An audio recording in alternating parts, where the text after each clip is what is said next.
La forme actuelle des attaquants camerounais, c'est très inquiétant. On a Karl Taillon, 0 but en 12 matchs avec Levante. Karl Taillon qui est dans une sorte de conflit avec Levante. Karl Taillon qui a refusé une offre de 30 millions du CSKA Moscou, les gars. Actuellement, c'est très compliqué pour l'attaquant camerounais.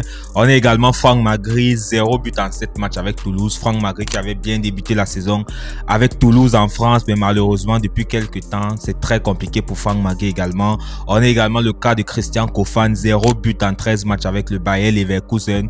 C'est très compliqué en ce moment pour les attaquants camerounais. Heureusement, il n'y a pas de Coupe du Monde cette année, sinon ça aurait été un gros casse-tête pour David Pagou, les gars. Mais voilà, c'est très inquiétant parce que voilà, ces 3 noms que je viens de citer sont censés être les numéros 9 du Cameroun, les gars. Parce que voilà, si on se base sur la hiérarchie de la dernière Coupe d'Afrique des Nations, on a Christian Kofan qui est le titulaire, on a Karl Taillon et Franck Magri qui sont dans une sorte de mano à mano. Voilà, c'est très compliqué en ce moment pour les attaquants camerounais, hormis Bryan Mbeumo qui vraiment marche sur l'eau, on peut dire. C'est très problématique en ce moment pour les attaquants camerounais quand on sait quand même que voilà, c'est un poste très important au Cameroun, le numéro 9, les gars. Voilà, on espère que nos attaquants vont revenir à leur niveau parce que c'est très important, les gars. Dites-moi ce que vous en pensez en commentaire.